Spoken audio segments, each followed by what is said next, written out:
Hilbijartinên Amerîkayê bala hemû dinyayê kişand. Guh û çavên Tirkiyê jî li ser encama hilbijartinan bû. Pêşbaziya ku di navbera Donald Trump û Joe Biden da derbas bû, li Tirkiyê jî bi balkêşî hate şopandin. Siyasetmedarên Tirkiye ev encama ku li Amerîkayê derket holê ji bo dengê Amerîkayê nêrxandin.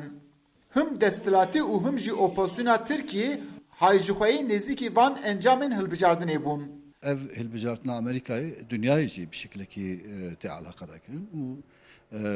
Kesra ve liser her devlete dünyayı bir şekilde ki siyasete xwa ve çava ciye xwa ev bikin ve nad fikrin siyasetmendar an işte bizim serokatiya devletidir.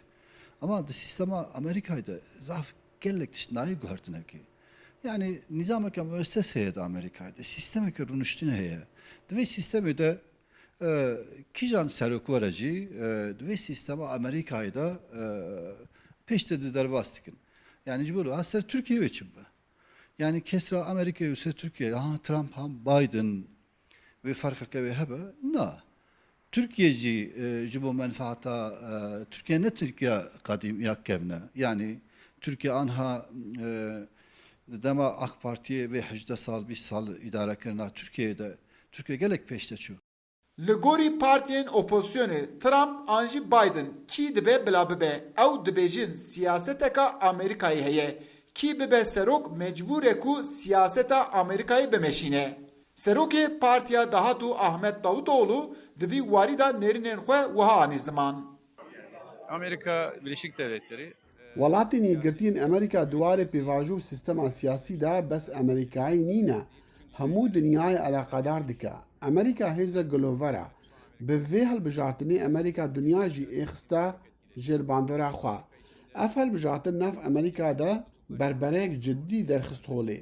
Di demên dawî de Trump bi vîneka şexsî derket pêş. Vîneka bi sazî paş de avêt. Ev him li dinyayê û him li Amerîka bû sedema fikaran.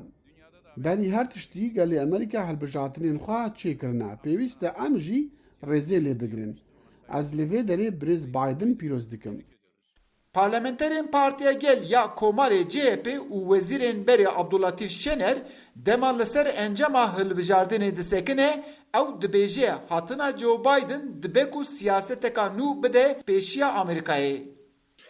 Amerika Birleşik Devletleri'nin Politika derveya Amerîka diyar e. Ji bo vê ji Tirkiye re Biden yan jî Trumpa kî baş e kî ne baş e ev gotûbêjan rast nînin. Nêrînek min wesa tune ye. Ya giring ew e rewşa dinyayê wê çawa be. Pirsa esasî li vir ew e Tirkiye wê çi polîtîkê bide pêşxwe. Li Amerîka kê qazanc kiriye kê ne ew tiştek din e. Ya giring ew e Tirkiye wê çi siyaset û çi diplomasiyê bimeşîne. Pêwîst e em li vir temaşe bikin. Bala Kurdan jî li ser encama hilbijartinên Amerîkayê bû. îro li cîhanê da krîzê kapîtalîzmê heye û rêvebertiya vê kapîtalîzmê Amerîka pek tîne û mîna işte hilbijartina wê berê yani Trump polîtikayê wênê hemberê devletê din mixabin serê da zî polîtikayê wênê rojhilata navîn û polîtikayê wênê hemberê gelê Kurd û destkeftiyê gelê Kurd her tim tune hesabkirin bû. Yani vê polîtikaya devleta Amerîkayê ye. Ji bona wê erê vê hilbijartinekî hat çêkirin. Yani qencê yani ew ka Trump Biden bûyîna wê belkî erîniyekî merokane nêzik bibe. Mixabin vê erînî zî lazim e ki gora polîtikayê berjewendiyê xwe ne, gora polîtikayê ya da xwestekê gelê Kurd û gelê rojhilata navîn were gav were avêt. Serokê Amerîkayê yê nû wê bîstê Rebendanê 2021 da dest bi karê xwe bike. Çavên Tirkiye jî bi vê nevê wê li ser Serokê Amerîkayê yê nû be ku ew ê derheqên Tirkiye da siyaseteka çawa bike meriyetê. Eyüp Demir, Dengê Amerîka, Enkare.